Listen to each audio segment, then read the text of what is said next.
Assalamu alaikum wa rahmatullahi wa barakatuhu.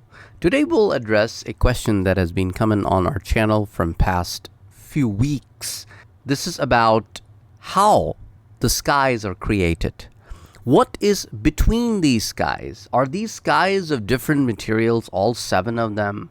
Well, have you ever wondered about the vast universe described in the Quran?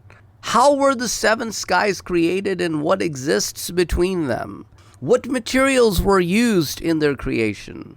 So today we will try our level best as a student of Quran to explore these fascinating concepts as interpreted by renowned Quranic tafsir scholars. If you look at the creation of the seven skies, the Quran frequently mentions the creation of the seven heavens, and various tafsir or interpretations of the Quran provide deep insights into their nature and composition. For example, if you look at Surah Al-Mulk, ayah number 3, Allah subhanahu wa ta'ala tells us that He who created the seven heavens in layers. You do not see in the creation of the Most Merciful any inconsistency. These seven heavens are described as distinct layers created with divine precision and purpose. So what are the seven skies made of? Let's delve into what different tafsir scholars say about the materials from which these seven skies are created.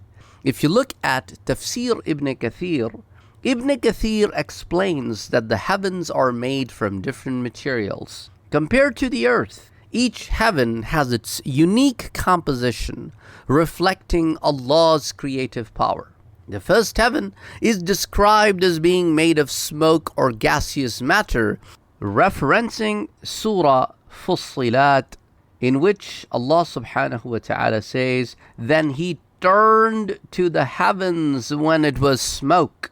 If you look at Tafsir al-Qurtubi, Imam Qurtubi elaborates that the first heaven is filled with stars and celestial bodies, made from a material like molten brass or a fiery substance.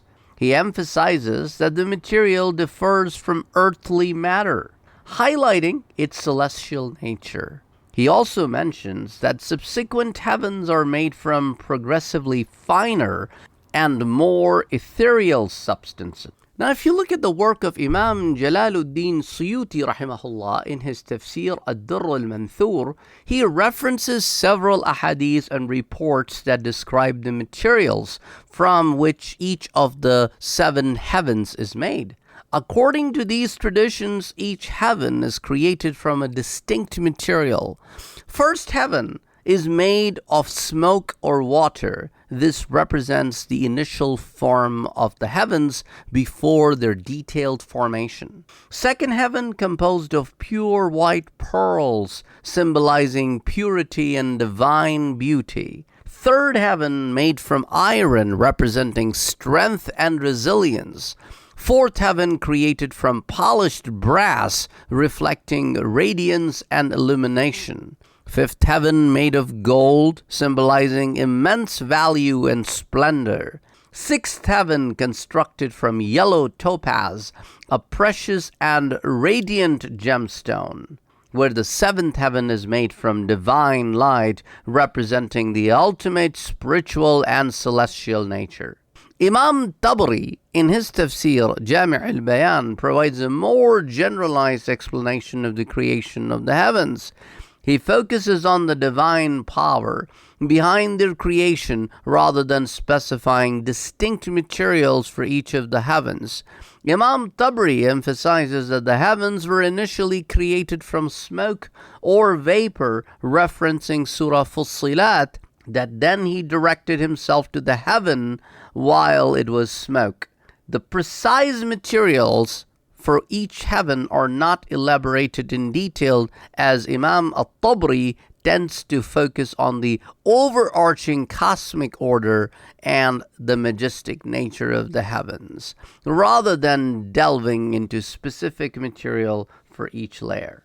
So Imam Suyuti provides detailed description of distinct materials for each heaven, drawing from ahadith and narrations, and Imam Tabari emphasizes the creation process from smoke and focuses more on the divine act of creation rather than the specific material of each heaven. So Imam Tabri focuses on the overall structure of the heavens, suggesting they are created from light and other celestial elements that are beyond human comprehension. He points out that the Quranic description of smoke in the early formation stages signifies the fluid and dynamic nature of the universe's creation. But what lies between the seven skies? Well, now let's explore what lies between these majestic layers of the heavens.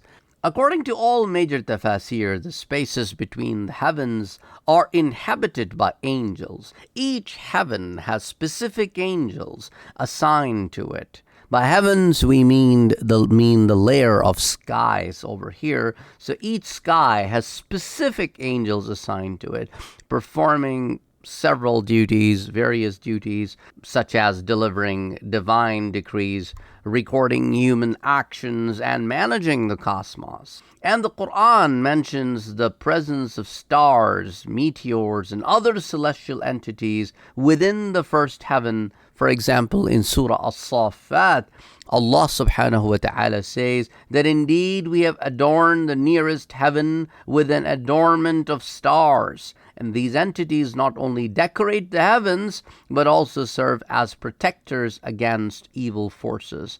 Well, the spaces between the heavens are described as realms where divine commands are executed. Beyond the seven layers of skies lies the Arsh, the throne, and the Kursi, both of which signifies the supreme authority of Allah over the creation. Well, are there aliens that are being talked about in the Quran, or are there beings outside of the planet Earth in other parts of the universe, or are there beings between the heavens? Well, if you look at Surah Ash-Shura, ayah number 29, Allah subhanahu wa ta'ala says, وَمِنْ آيَاتِهِ خَلْقُ السَّمَاوَاتِ وَالْأَرْضِ وَمَا بَثَّ فِيهِمَا مِنْ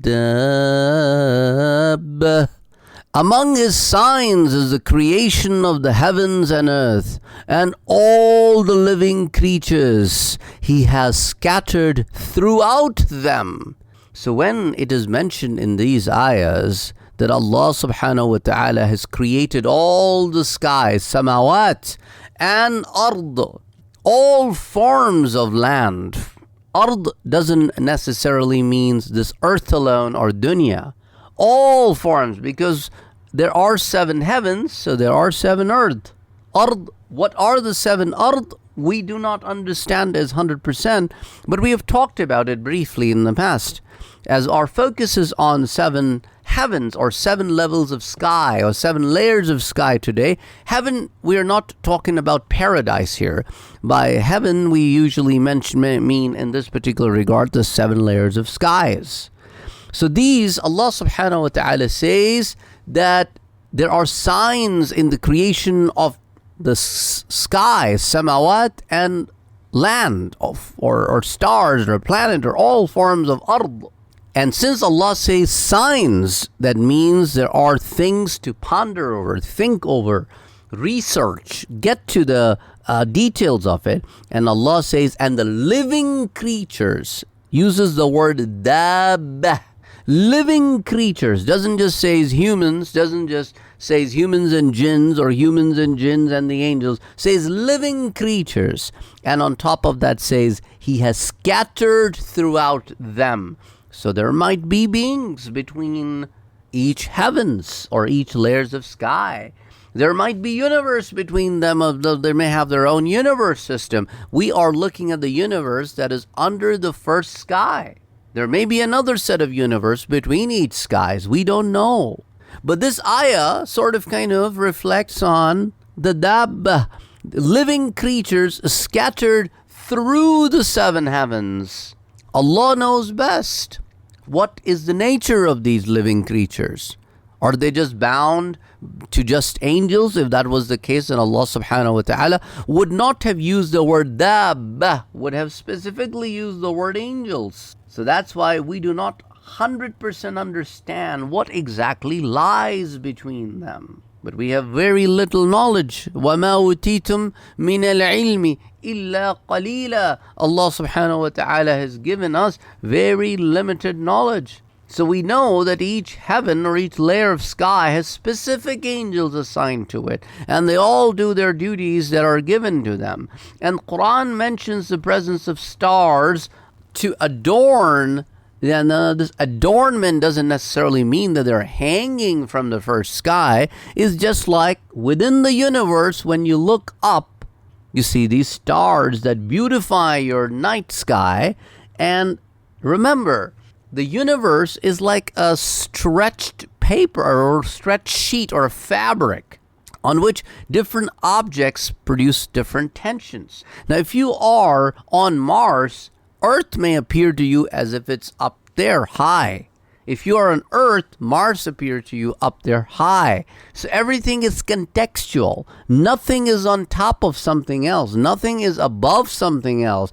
Everything is expanding on this fabric. And Quran also mentions that the universe is constantly expanding. لَمُوسِعُونَ, Allah says, we are constantly expanding it. So you only have the knowledge of the known universe. Generations to come will have a different understanding of the known universe. Well, the spaces between the heavens or the levels of sky are described as realms where divine commands are executed. The creation of the seven heavens and what lies between them symbolizes the vastness and complexity of Allah's creation. Each layer serves a distinct purpose, from housing celestial bodies to providing realms for angels and other beings. The different materials of each heaven reflect the diversity and uniqueness of Allah's creation, illustrating the intricate balance and beauty of the universe.